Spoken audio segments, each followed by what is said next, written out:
Hey everybody, it's Jason Blaha with Ice Cream Fitness here, and today I want to address a question that really seems counterintuitive to me, but apparently a lot of people don't know, so I'm just going to give you guys some brief rules to break it down.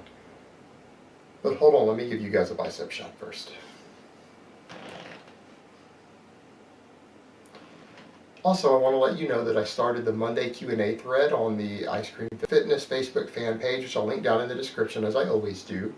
And if you have questions you want to ask, post them up there. And I want to remind you guys that if you send them to me in private messages, I might not see them for 2 or 3 weeks. And it isn't fair for me to take your questions from private message when other people are actually posting them in the thread for me to pick through and sort through and doing it publicly in the right place. Okay, and the question I'm being asked is, how do you balance these things out? What if I want to be a natural? I want to be somewhat casual with all of my goals. I don't want to compete in anything, not bodybuilding, physique, powerlifting, but I want to have a well-balanced fitness. I want to be strong. I want to be reasonably aesthetic with plenty of muscle mass, be lean, have good stamina, good fitness, good agility. How do I balance this stuff? And to me, this seems pretty simple.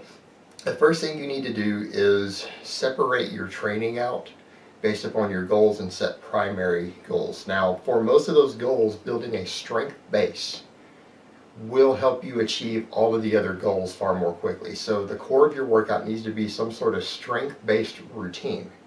It doesn't necessarily have to be true powerlifting, just a strength-based program, which could be something like starting strength or strong lifts if you're starting early on as a novice.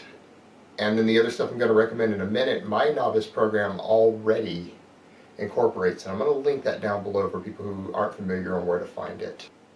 And if you're more towards an intermediate, you could work with something like one of Bill Starr's 5x5s, or the Texas method, or even 531 is really popular as a power building program.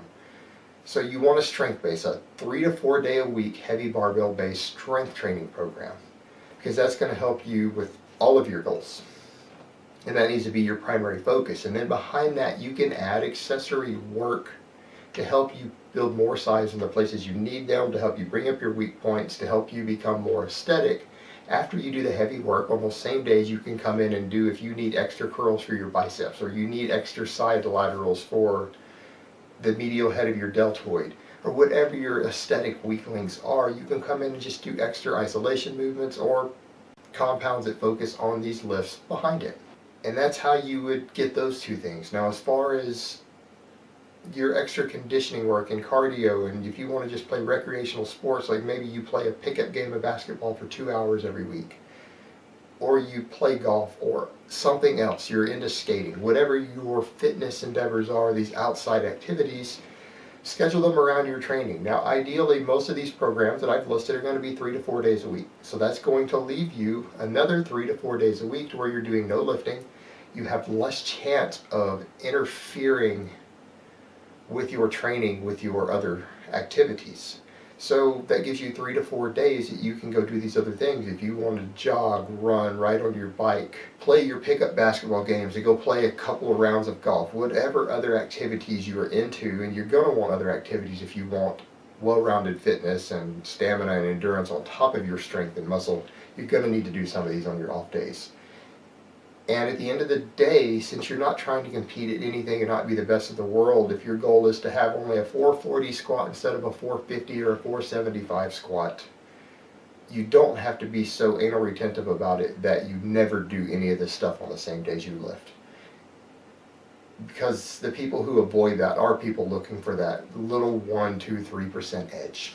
That is the reason. It's for people who are really trying to be a master at one endeavor. And so they avoid the cross training.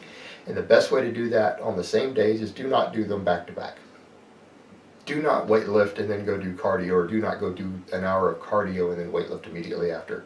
Separate them with meals, lots of carbs, rest, and if possible, a nap. And that's how I would do that. If you really and truly, you feel that you have to do your heavy squat day on Friday, but every Friday evening you go play basketball with your friends, then do the lifting early in the morning and try to eat most of your calories in between, and particularly your carbs. so that you have replenished muscle glycogen for the basketball. And it's really that simple. That is how I would go about balancing these things out. Do a strength-based program, add accessory work, do all of your cardio, endurance, and other sports activities on off days from your lifting. And if that isn't possible, then separate them with as much time and food and rest as you can in between if done on the same days. So there you go. That's how you balance these things out.